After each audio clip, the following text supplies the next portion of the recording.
The first chapter of Genesis says that every person was made in God's image and likeness, and God says, remember that you are holy, for I am holy. If I don't see holiness and godliness in another person, I feel I'm committing an act of blasphemy. This is In Good Faith, listening to first-person experiences of faith and belief. On In Good Faith, it's our privilege to hear stories and accounts from believers told in their own words. Our hope is to listen with an open heart, celebrating the power of faith and belief and what those stories mean to the ones who tell them. Well, I'm speaking in good faith today with Rabbi Sam Spector. I'm so glad you came in. Thank you very much. Thank you. I'm so glad to be here. Thank you for having me. You are newly a rabbi at Congregation Kolami in Salt Lake City. Of course, you've been a rabbi in Los Angeles. Yes. A congregation there before that, originally from Seattle. Let me just ask about your beginnings. Was Judaism always a part of your life? Judaism has always been a part of my life. I grew up in a family, though, that was fairly secular. We went and belonged to Reform Synagogue, which is a progressive sect of Judaism. It's the largest sect of Judaism in the United States. Around age 14, 15, I, on my own, became a lot more traditional. I decided around that age that I wanted to become a rabbi and haven't looked back. The only thing I've wanted to do instead is play second base for the Seattle Mariners, but I'm still waiting on a phone call for that. But it's not too late. I think it might be. But I became more involved around age 15. I mean, that's a time that people do start to question and wonder about things. It's striking to me that you decided not just to be more religiously observant, but to consider being a rabbi. Did you have a really influential rabbi yourself? I did. When I was 15, I had a wonderful rabbi, actually wonderful rabbis, a married couple, Rabbis Jonathan and Beth Singer, who were the rabbis of Temple Beth Am in Seattle. Now they're the co-senior rabbis of Congregation Emmanuel in San Francisco, a big famous synagogue. My parents were going through a divorce when I was 15, and that was really difficult on me. One of the wonderful things about being a rabbi is you get to be a part of people's stories. When you see they're going through something great, you're invited to share that and celebrate that with them. But also when people are going through difficult things as well, that's an opportunity to reach out to them. Yesterday I spent an hour and a half having lunch with one of my 15-year-old students who's going through a difficult thing in her life right now. And so my rabbis reached out to me and really nurtured me and gave me a lot of leadership positions and really helped me grow in the community. And I got to see from an early age that as a rabbi, I could be involved in social action and social justice. I could use my position as well as my faith to create change in the world and make the world a better place. But like I just said too, I get to be a part of people's stories in their best and worst moments and connect their traditions and their faith to those moments. And even for the most secular people, they seem to want that. And that's a real privilege and honor. Well, those are times when people do feel to turn to God somehow. And nice Absolutely. To have someone there maybe who can help walk people through an experience, because it's a first time for us when we lose someone, when someone's sick. Along that path, other than baseball, if you ever thought, well, maybe I'll just show up at synagogue and not worry about being a rabbi.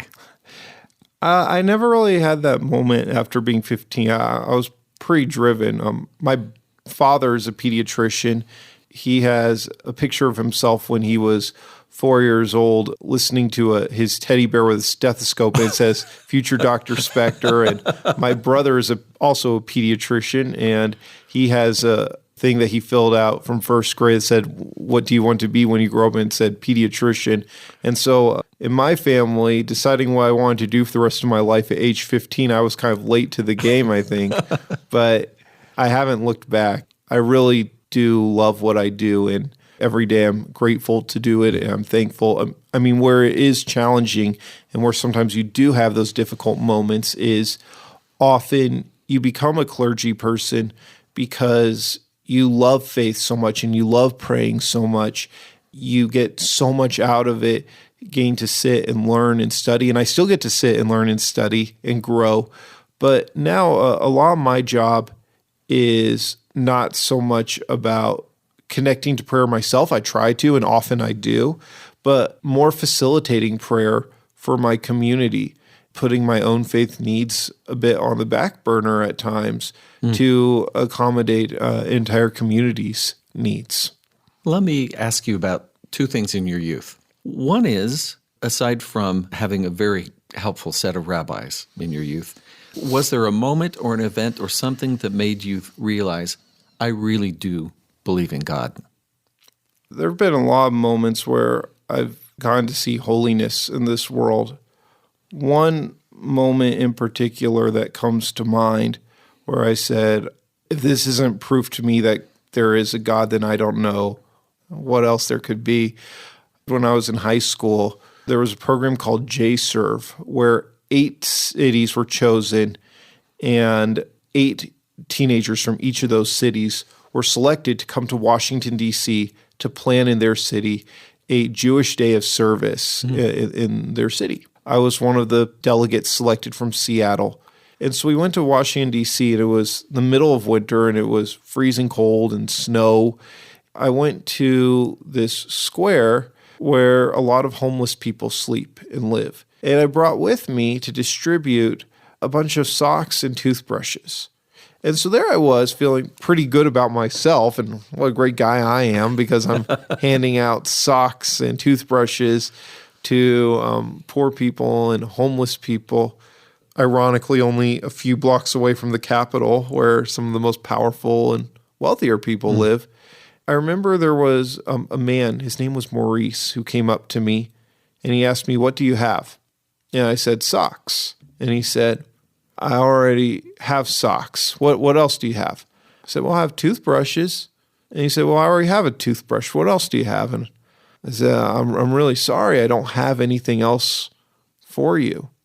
And he looked up at me and he said, do you know how to pray? And I said, yes, I know how to pray. And Maurice said, I don't know how to pray and nobody has ever prayed for me before. Will you pray with me? And I told him, of course. And he put his arms around me and he just started to sob and cry. And there we were in the middle of January with snow falling on us. And for about 10 minutes, we stood there and just held each other and prayed. And we had such different lives, such different experiences, such different needs. And yet we found holiness in each other. We're from the opposite Washingtons, Washington State and Washington, D.C. And I think God was in that moment, was present in that moment with us. You felt that? I did. How old were you? I was 16, I believe, when that happened. And that's nice that you had a prayer life, that wasn't a difficult, it may have been an unusual circumstance, but you were prepared for that. I meet people who tell me they don't believe in God or that they don't pray or they don't believe in prayer. Well, instead of trying to convince them that there is such a thing as God, I ask them, tell me about the God you don't believe in. And they say, well, I don't believe that there's this white man in the sky who judges us. Well, that's not the God I believe in either. I tell them, tell me what you do believe in. And they say, I believe in the interconnectedness of human beings. I say, well, so do I, but I call that God. Like, there's no reason for me evolutionarily to help a homeless person. That person is a competitor of mine for resources and food and all these other things. And yet there's something in me that sees holiness in that person, that wants to help that person. And there's no biological explanation for that. But instead, I think that's what God is God enables that for me. In terms of not believing in prayer or not knowing how to pray, I just ask people, do you have hope? Mm-hmm. Have you ever had somebody you love be sick and you say, I hope they get better? I'm scared. Well, that's prayer. Maybe you aren't saying God's name, but by acknowledging the world as it is, but expressing what you hope the world will become, that's what prayer is. Trying to look just a little bit on a Facebook page to try and learn a tiny bit about you, I was quite struck with a photo. I don't know if it was your first time, but it's you at the Western Wall as a young man. I'm guessing maybe 13, 14, Oh, yeah. somewhere around there. Sure, I know which one you're talking about. I was 17, actually. I always look a little younger, but that was my first time there. What did it mean to you to be both in that country that is the home of the tradition and to be there at the wall? Wow. Or can you understand that at that age? Was and am a very proud Zionist, and people don't always know what that means. I'm a person who believes that just as so many other people in the world have a home and the right to self-determination, so do the Jewish people in their historic homeland. My grandfather was a huge Zionist. He didn't have much money. Sorry for saying this on BYU radio, but my grandfather was a bartender. He was a menial job like that, and whatever money he would save up, he would give that money back to the Jewish community and give it to the State of Israel bonds. And he died before ever getting to go to Israel. My grandmother, a few years later, did go to Israel. She never knew how to swim, and she floated in the Dead Sea. And when she heard the story of the martyrs of Mount Masada, she started crying and clapping. That's what that place meant to them. And for thousands of years, my family and our people have prayed towards Jerusalem. Our synagogues in the United States all face east towards Jerusalem. The ones in India face west. And in Moscow, they face south. And in Johannesburg, they face north. We all face towards Jerusalem. And every year at Passover, we say next year in Jerusalem. So for me to get to go there was a fulfillment of thousands of years of a dream for me. Just to give you an idea, in Utah, where I currently live, Jews make up 0.18% of the population. And so it's something remarkable when you go to a country and everybody around you is Jewish. And it's exciting. I remember I was on the plane and I was looking out the window the whole time, waiting. And then I saw the land and I just got so excited. And don't sit next to me on airplanes, because all I was in my head saying, God, please, if this plane is going to crash, please let it crash over the land of Israel. So at least for a millisecond, I can say I've been there. Then to go to the Western Wall was an incredibly moving experience for me as well for the first time. I can't really even describe what it's like, but that first trip to Israel is very special. I know you lead trips to Israel, you were saying, and yes. And I encourage everybody, regardless of your faith, to go to Israel, because it's the only place where instead of a tour book, you can walk around with a Bible. And I'm not a Christian, but I remember seeing a church there on my first time. This was before, and I asked my tour guide, "What's that church there? It looks neat." And he said, "Oh, do you know in the Christian Bible, with the story of Jesus where he says, 'Before the cock crows, one of you will deny me 3 times'?" I said, "Yeah, I've heard that story." He goes, "Oh, it happened right there." St. Peter in Galicantu. Yeah, you know it better than I do. And then I didn't speak Hebrew at that time. I do now, but there was a big field and it had a sign on it in Hebrew. And I asked, "What does that sign say?" It says, and the tour guide said, "It says, 'This is where David killed Goliath.'" And you're blown away. And that this little and you're place, looking around for stones on the ground. Yeah, that's the thing.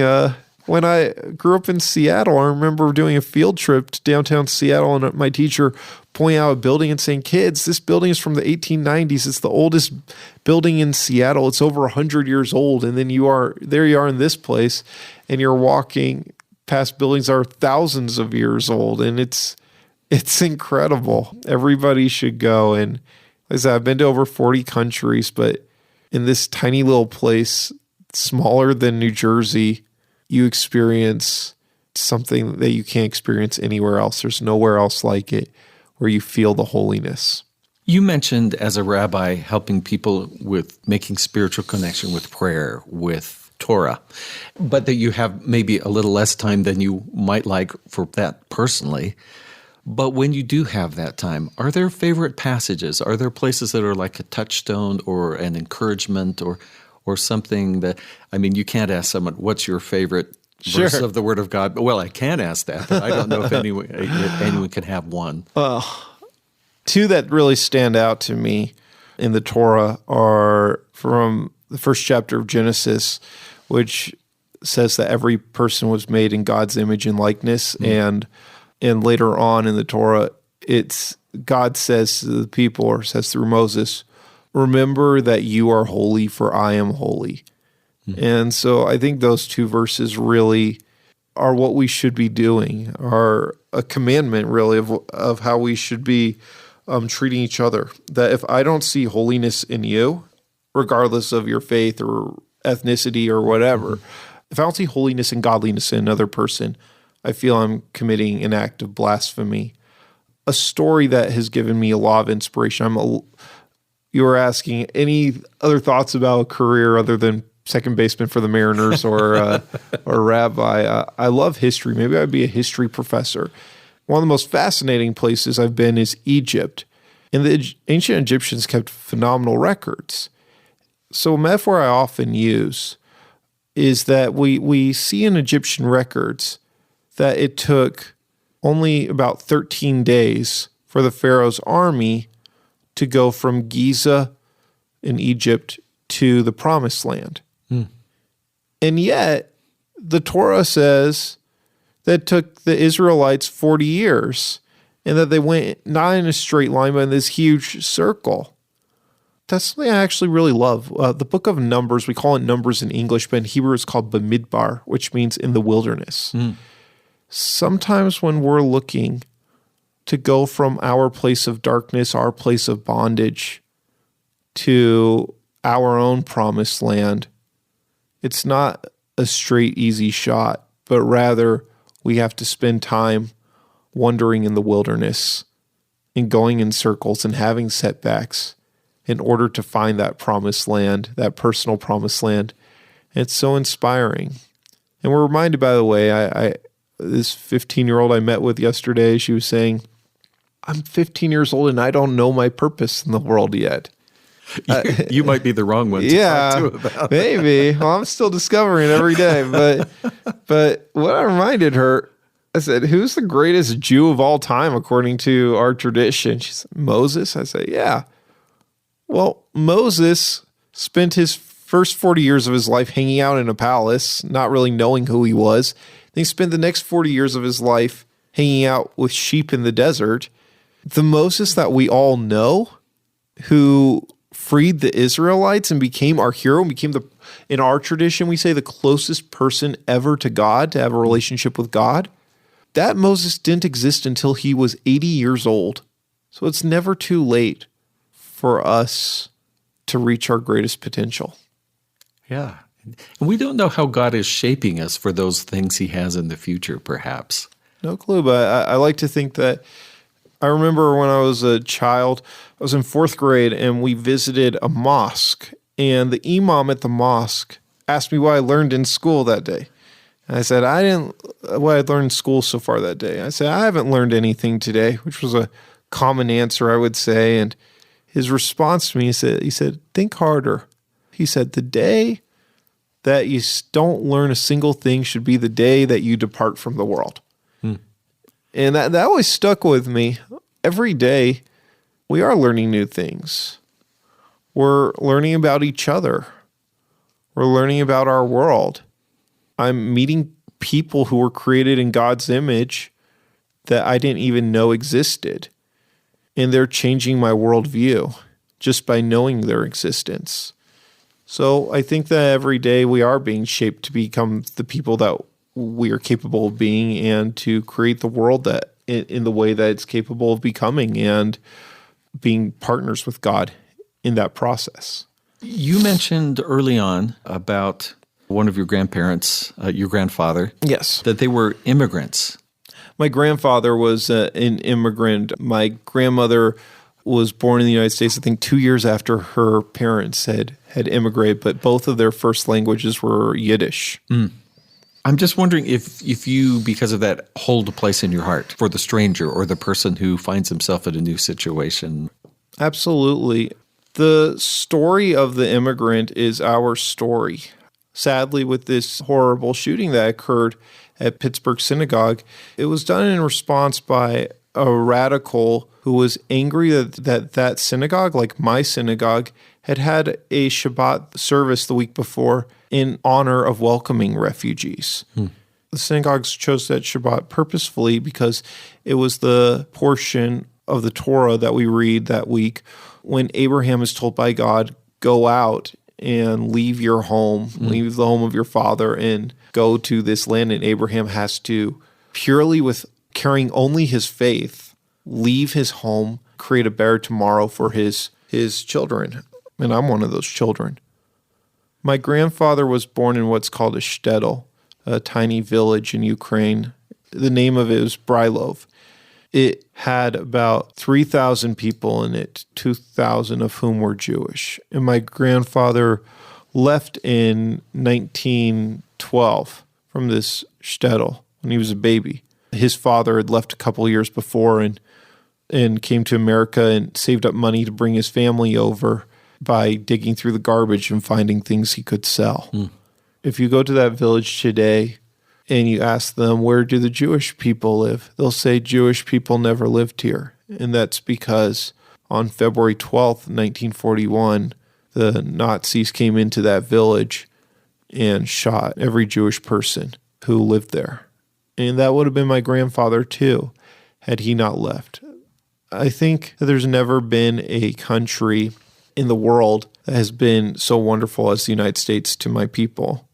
And I think it shows that when my great-grandfather, like I said, dug through the garbage to find things to sell, and then his son became a bartender, and then my grandfather's sons became a lawyer and a doctor. And then there's me, where I'm getting to walk around openly and proudly expressing my Jewish identity and heritage and faith.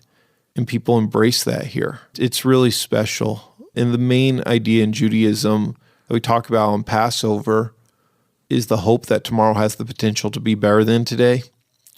So with immigrants and refugees in particular, it's hard for me to see any issue that's more of a Jewish issue than that one. I appreciate that you're coming to speak to me early today because later you're on campus as part of an on-campus vigil. Let me ask, in a time where there is, I won't say majority because I don't think it is, but when there are some vocal anti-Semites, how can folks who are not Jewish support a congregation like yours? Thank you for asking. The support that we've received has been phenomenal. Every day when I come to work for the past week, there've been bouquets of flowers. There, people made donations. The other night we had a candlelight vigil, and I was hoping that some people would show up. So originally I was planning maybe we'll have something with 40, 50 of our members will show up. We had over 500 people come, and over 15 elected officials, and over 20 faith leaders from over a dozen walks of life came to stand with us. That was amazing and incredible, and thank God that shooting did not occur at our synagogue, which it easily could have, just as easily as it happened in Pittsburgh.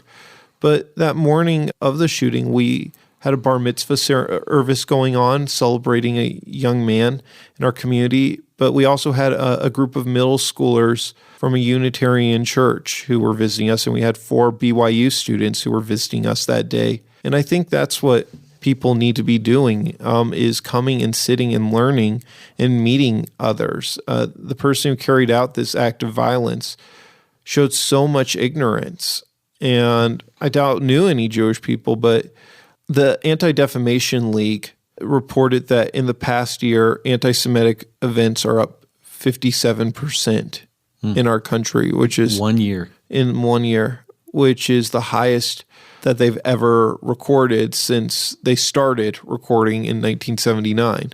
I think, unfortunately, we're living in a time when xenophobia is becoming popular again, when it's becoming a norm. I mean, this shooting in Pittsburgh has attracted, of course, a lot of attention to that fact, but days before there was a man who tried to break into an African-American church, which was fortunately locked, and he went to a grocery store in Kentucky and shot the first 2 black people he saw just because they were black. And we saw another man who sent over a dozen bombs to people because they were of a different political persuasion than him. You know, I just said that there's no more Jewish issue in my mind than immigration and standing up for the refugee, which is part of our story. But let me add on to that there's also nothing more Jewish, in my opinion, than voting. What I'm going to say at this vigil, that's being held here at BYU, is that there are people in both parties who are promoting messages of hope and love and holiness. And there were people from both political parties who stood with us at our vigil the other night. But unfortunately, we're also seeing people in our country who are elected officials who are promoting xenophobia and making hate speech normalized. And so a way that people can help us is by telling their elected officials, if you are going to promote hate speech, you are going against our national interest, in our communal interest, in our global interest, and in my opinion, God's interests. And you don't represent us if you will talk like this, and so we will replace you with somebody who does see holiness in others. Thank you. Is there something I should ask you that I don't know to ask you? I'm not sure. Or something that you think, well, I really hope to get to talk about this or that? Not in particular. I mean, this has been a real privilege for me, is getting to come and talk about my faith. Surprisingly, in the Jewish community, we have so many different views. So I never say Judaism says this, because you'll get 1,000 phone calls from Jewish listeners complaining, saying that's not what we believe. There's a joke about a guy who washed ashore after a shipwreck on a deserted island, and he lives on this island by himself for the next 5 years. 5 years later, a rescue ship finally comes and discovers him. They say, "You've lived on this island for 5 years. What have you done here?" He said, "Well, I built my own little community." He said, "Can you show us?" He says, "Sure. This is the little storage area I built for my food. This is where I built the wells to collect the rainwater. Here's my home." He said, "And these are the 2 synagogues I built." And they said, why did you build 2 synagogues? He said, "Well, this synagogue is the one I pray in, and this is the one that I will never step foot in." So that's a little bit of what we're like as Jews. So everything I shared today are my personal reflections and connections with faith. That's something I don't get to do as frequently as I'd like to, because I see so much of my job is not talking about my connection with my faith, but helping people find their personal connection with Judaism and with their faith and their personal relationship with God. We have 2 names, the Yehudim, Jews, and Bnei Yisrael, the children of Israel. Yehudim, Yehudah, the root in Hebrew means gratitude. And we're the people who are grateful. But Yisrael, that word means the ones who struggle with God, who wrestle with God. So I always tell people to ask questions. After the name of Jacob, who became Yes, exactly. Israel, yeah. And so I always encourage people to wrestle with God, even to argue with God, as we see Abraham do before the destruction of Sodom and Gomorrah, but lovingly argue, I guess. And in doing so, create their own personal relationship with God.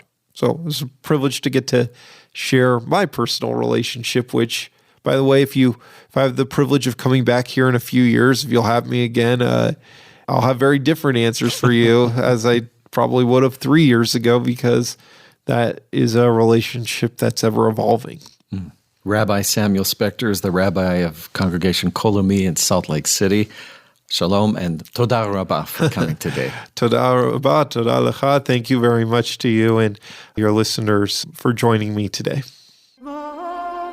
Thanks for tuning in to In Good Faith. In the second half of the show, we'll hear a panel of listeners talk about the ideas presented by our guest, Rabbi Sam Spector. Back in a moment with more of In Good Faith.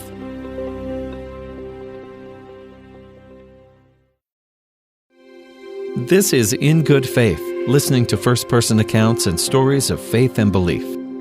How do you learn to see God in other people? Can you remember the last time you made an effort to get to know someone who was different than you are, whether it was religion, race, sports team, whatever difference might exist? And what are the moments that confirm your faith that there is a higher power? We invited a group of people to listen to our guest and then respond. Hunlin Rutherford is the mother of 5 and an adjunct professor of religion at BYU. She's a fan of world religions and oral history and spends her free time collecting interviews about the religious experience of people in various traditions. Ariana Davidson is a Jewish student at BYU, a junior in the news media program, and a member of the BYU Ballroom Dance Company. Christian Heel is husband, father of 5, and lives in a house filled with books. Brent Topp is a professor of church history and doctrine, father of 4 with 24 grandchildren, the former dean of religious education, and chair of the BYU Religious Outreach Council. Andrew Seco is a storyteller who is infatuated with the world. Well, I was especially touched when he related his experience where he said that he had gotten to see holiness in this world, and was selected as a delegate for JServe. Just that moment where he says that he saw holiness in that person, because when he said, "Will you pray with me?" When he said God was present in that moment, it reminded me of an experience I had serving a mission in Sweden.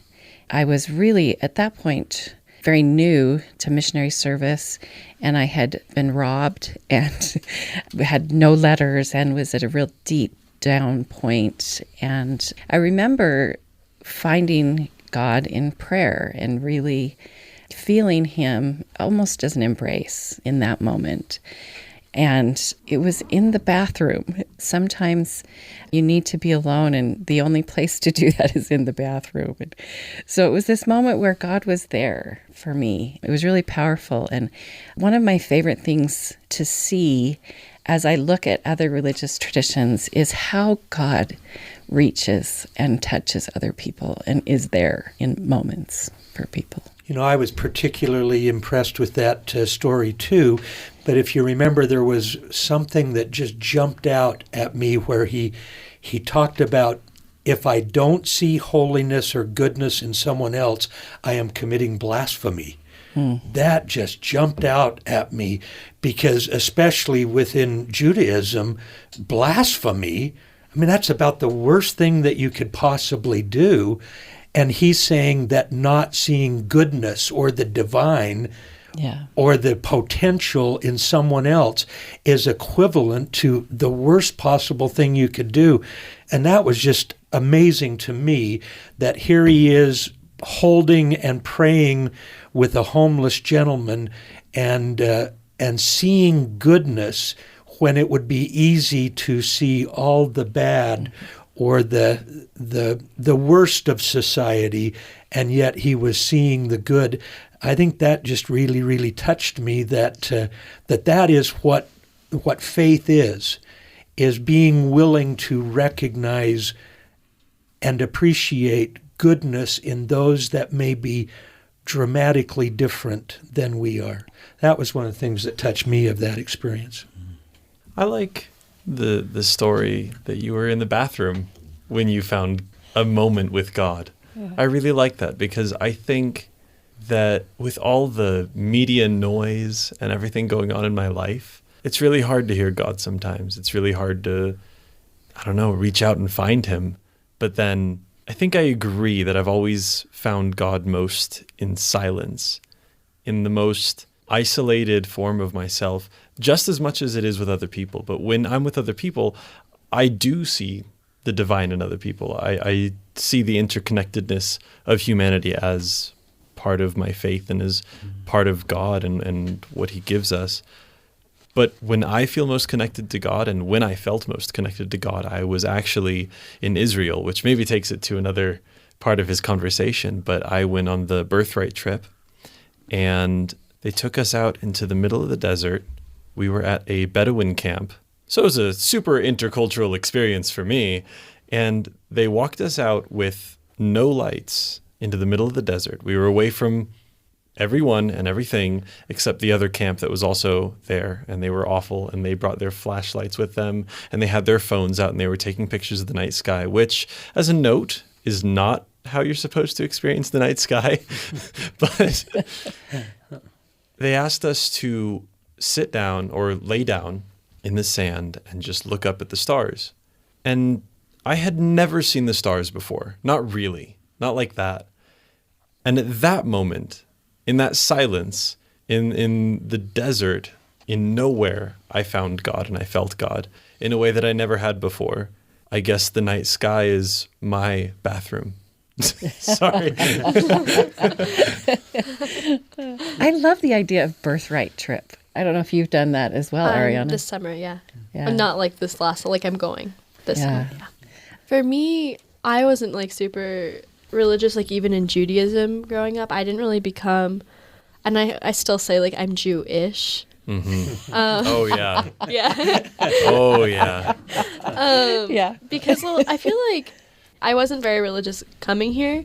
And so it was really crazy for me that people here were, like when I first came here, it was like really like a huge shock. I had to learn to like kind of believe in God when like that's not something my family ever talked about. My dad's Catholic, my mom's Jewish, but we still never really, we grew up Jewish and more like agnostic. I had to learn to be religious, and I had to learn so much about like my religion because people were asking me questions all the time. And I had no idea like any of the answers, even about like what Jews believe in afterlife. I knew nothing, and it's one of the most basic things. It's still crazy to me because I went to go speak to a class this last week about being Jewish, and they all asked me about like more like religious type subjects. I never really realized that, because here like when you're taught about Judaism, you're taught about more like Orthodox Jews or the Hasidic Jews, and so you learn about Jews that are more religious. So I feel like a lot of students here view us all as just like religious people. I didn't really realize that until speaking to this class when I had no answers for them because I'm not a very religious person.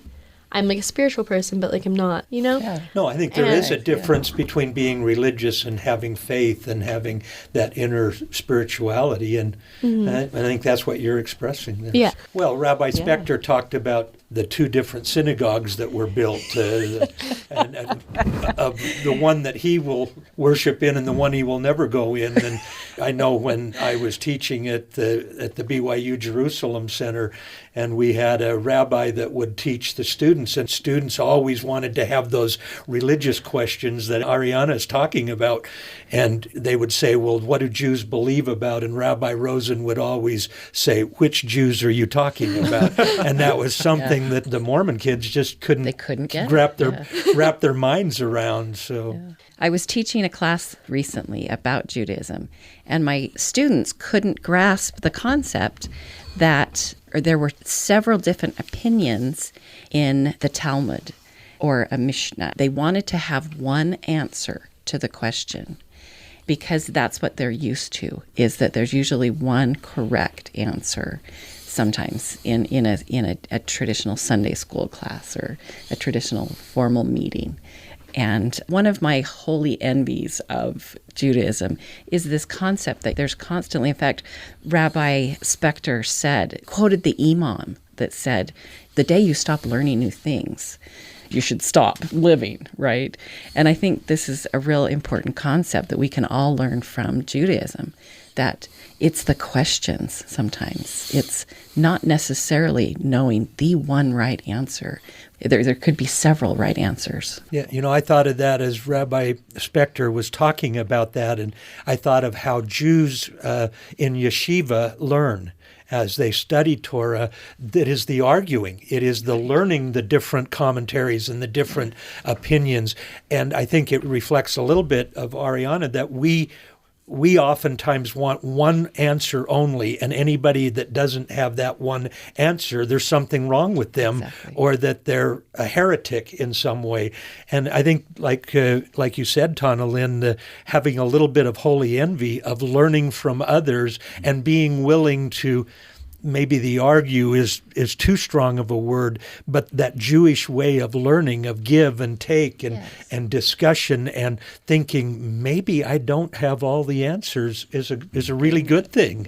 Yeah. Amen. I loved it at the end, the way that religion becomes this wrestle with God. Mm-hmm. We're arguing with each other, we're arguing with our texts, but it's also this kind of wrestle with God and this argument with God, which is my own sort of spiritual life is a sort of a novel idea. I feel as though my job as a believer is submission more than sort of talking back.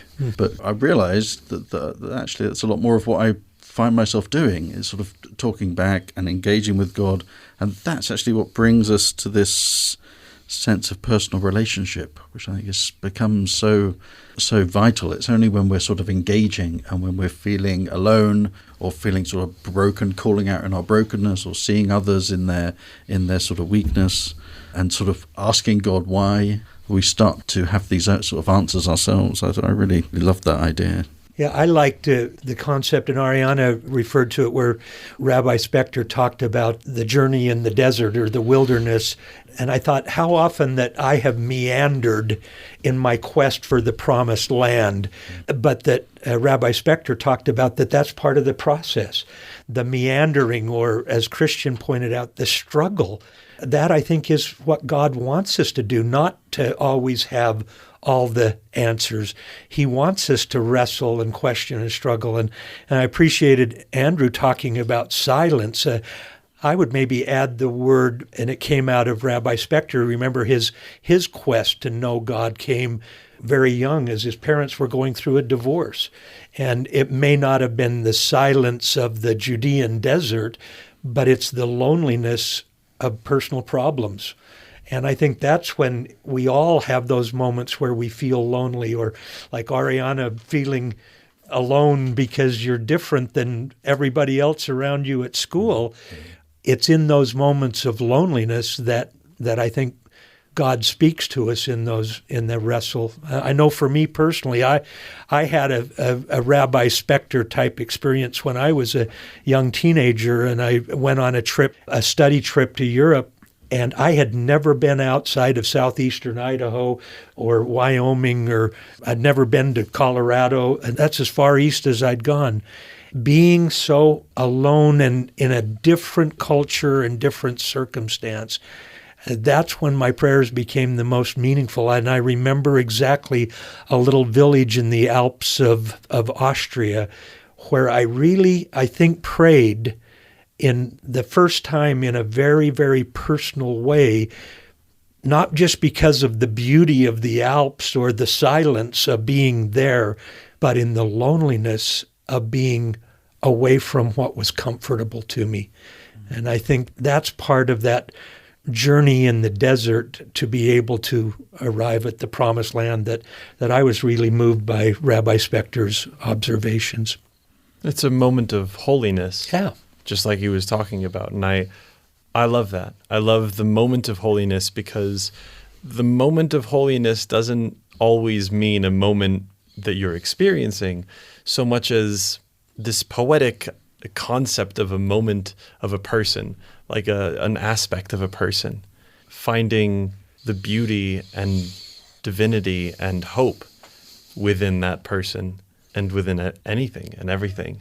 And I love that hope is a prayer to him. Yeah. It's not a step towards it. That was a great concept. A version. It is in fact prayer, that hope alone is communing with the divine.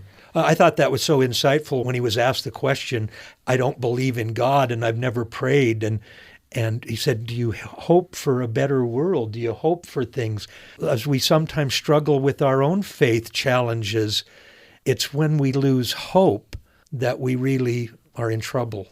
There's nothing wrong with a faith struggle. It's when we lose all hope in humanity and all hope for the divine. I was genuinely touched by that concept. I love the quotation from Rabbi Spector that the story of the immigrant is our story. Mm-hmm. And I think this ties in with this sense of a religious journey being one between these poles of sort of loneliness and connectedness, of that it is a journey that requires sort of movement through time and space and through belief and movement from a feeling that we're by ourselves in our faith to one in which we feel that we're part of a community. I think it's really important to come and feel at the end of the journey, or that the journey kind of binds us, this sense of a community of faith and believers, and that we all experiencing this, and that the immigrants that we're seeing today, the immigrants in our own sort of ancestors, that the stories that we have such a powerful metaphor, I think, for any journey of faith, any belief. So I thought that was a particularly beautiful moment for me, and tying that into Abraham, into Richard's own sort of grandfather's story, and realizing that all of a sudden the most pressing issues, the issues where people seem to be suffering the most, are our issues. Mm-hmm. They're Jewish issues. They're issues for any person of faith, I think. Yeah, and that really goes into the whole issue of the Pittsburgh Synagogue that he was talking about, and that was really instigated because of an embrace of the immigrant, right? Mm. I think this is such an important moment that we need to be able to reach out and accept better. And his concept of reaching out through extending that wish to our leaders to tell them, please, we need to stop the xenophobia. As a missionary for the Church of Jesus Christ of Latter-day Saints in Cornwall, the furthest or remotest part of southwest England, was where I discovered that faith was not a battle, a dichotomy between them and us, between believers and non-believers. Because I think it's easy to fall into that mindset. It's easy to divide the world between those who are for us and those who are against us, to create others, the other, from almost everybody else out there. And it was a transformation a subtle shift in my own mind, realizing that everybody I was meeting had some experience with God, which is why I loved Rabbi Spector's comment, tell me about the God you don't believe in. Mm-hmm. There's actually ways that we can engage with everybody about God, whether it's the God that they don't believe in or the God that they do believe in, and sort of realizing that our belief can actually kind of be something that binds us together rather than dividing us. Mm-hmm. I think is a beautiful and vital sort of idea right now. One of the things that Rabbi Spector talked about that really resonated with me was when he talked about his first visit to the Western Wall in Jerusalem and that connection to his heritage. And I was really touched where he talked about his grandfather never being able to come, and grandfathers and grandmothers for thousands of years before that wanted that. And I thought of my first experience in Jerusalem, standing on things that were sacred to me, but then seeing the faith of those that carried crosses through the streets of Jerusalem, to the Church of the Holy Sepulchre, to the devout Muslims praying at Al-Aqsa, and every day the prayers at the Western Wall. What was so touching to me was not my faith tradition's connection to those holy sites as much as it was other people's faith connections to those holy sites. And since that time, as I have had the privilege of being involved in interfaith dialogues of people of so many different faith traditions and so many different persuasions, even dialoguing with those that don't have belief in God, it has been such an experience for me, like that first time in Jerusalem, to see the connection of faith of other people, other good women and men and boys and girls from all over. That is something that I resonated with Rabbi Spector, because Jerusalem is truly a conglomeration of faith and secularism and non-faith and goodness and badness and villains and heroes and heroines. I think that is a way that we connect with our own faith, is seeing the faith and love and devotion of others. Yeah, along the same lines as Brent's experience in Jerusalem, I experience the same thing when I visit India. It's another very pluralist society that has chosen pluralism. There's some struggles nowadays, but as there is growing nationalism everywhere in the world, but they have done a beautiful job of doing that. And I think the practice in Sikhism of langar, where you sit next to each other on the floor and there's no division and you eat a meal together and you break bread together. I was able to do that in the Sikh holy land of Amritsar and in their beautiful, huge langar hall, where there's just devotion shown outside as people are preparing the meal, this free meal that everyone is invited to. And then you sit down together and eat that. And it's just a beautiful practice. And I believe in that concept of breaking bread together. Well, I wanted to talk a little bit about, Brent brought it up earlier, that you kind of have to experience setbacks to find your own promised land, is what Rabbi Spector said. Because since coming to BYU, and obviously before BYU, but especially since coming to BYU, I've experienced a lot of setbacks and made some mistakes that have put me in not great situations, but I've learned from all of those situations and gotten great experiences and opportunities out of those mistakes by correcting those mistakes. And I guess I shouldn't be vague. So, I, at one point, broke the honor code and got suspended. And I was required to do 30 hours of volunteering a month. And through doing that, I started volunteering there's an LGBTQ resource center near the temple called Encircle, and I started volunteering there. I just met so many amazing people, and I got to hear so many people's stories and learn so much about other people and other people's lives. And it helped me kind of mature into a different person. And obviously, when you're going through something like that, I felt extremely alone. But that also helped me learn, the people that were actually, good friends of mine and the people I was actually close with. And it also helped me to become closer with my family because I realized I could be open with them. I remember, when that first happened, I thought to myself, there's no way that God can be real because he wouldn't want something so terrible like this to be happening to me. But through, going through that experience, I learned that obviously God is real because without making those mistakes and without receiving those consequences, I wouldn't be who I am and I wouldn't be where I am, and I'd just kind of be stuck. And that's not something that he would want. Rabbi Spector spoke about his own journey as being one of sort of loving God, loving learning. But as soon as you actually become a minister of some sort, what you're attracted to is people's lives. It's sort of brokenness, it's difficulty, is this need to reach out and help. And it's lovely to sort of see that journey from, we love all of these things about religion, but actually religion in the end is simply about helping those in need. Yeah, yeah. Christian, you've stimulated a thought in me. You remember when Rabbi Spector met the homeless man Maurice, and he was passing out socks or toothbrushes, and Maurice says, "I don't need those. What else have you got?"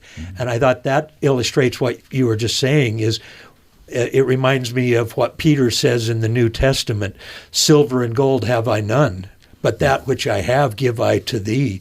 And I think that's what Rabbi Spector's saying. I think in a way that's what religion is not what I have, but what can I give. And that there are people all around us like Maurice that are saying, "What else have you got? What have you got?" And it was the hug and the expression of hope and a prayer. Makes me want to, as a believer, to not just pass out socks and toothbrushes, so to speak, but to give more hope, more faith. Can I just add one thing? I just think Rabbi Spector is a gift to our community. Yeah. It's such a, he talks about how grateful he is to be able to be here and do what he's doing, but I think it's such a gift to have him. Well, he just brings a lot of energy, I guess a more youthful energy because he's younger. Hey, be careful there. And there's a lot of younger people now going to synagogue. He's not afraid to talk about anything.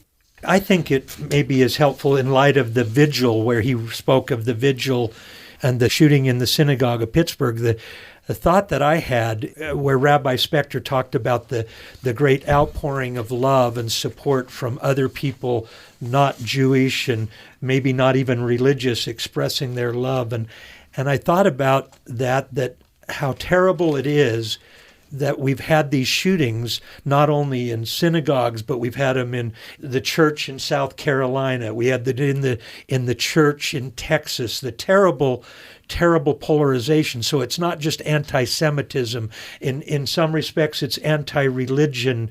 But then I thought of, well, we have school shootings. Yesterday, the shooting in a bar. We've had shootings in nightclubs. We've had shootings at an outdoor concert venue. And that it is saying something that it is not just an attack on Jews or Christians. It is a sad attack on humanity. And that all the more reason why we need to get away from the polarization of our society, that when we have that anger, when we have that us against them mentality, it's an assault on everyone, whether it's a bar or a synagogue. And I was just deeply touched that we ought to be pouring out as much love to those that are killed in a bar as those that are killed in a Christian church or a Jewish synagogue. That's our time for today. Thanks to our panelists, Brent, Tonalyn, Andrew, Ariana, and Christian, and especially to Rabbi Sam Spector from Congregation Kol Ami in Salt Lake City for generously sharing his stories and his faith. In Good Faith is committed to the idea that we all benefit from hearing people of widely varying backgrounds share their personal experience with faith and belief. In fact, we think people with such experience deserve some of our best listening. Find us online at byuradio.org/ingoodfaith. In Good Faith is a production of BYU Radio. I'm your host and producer, Stephen Kapp Perry. I hope you'll join us again soon right here in Good Faith.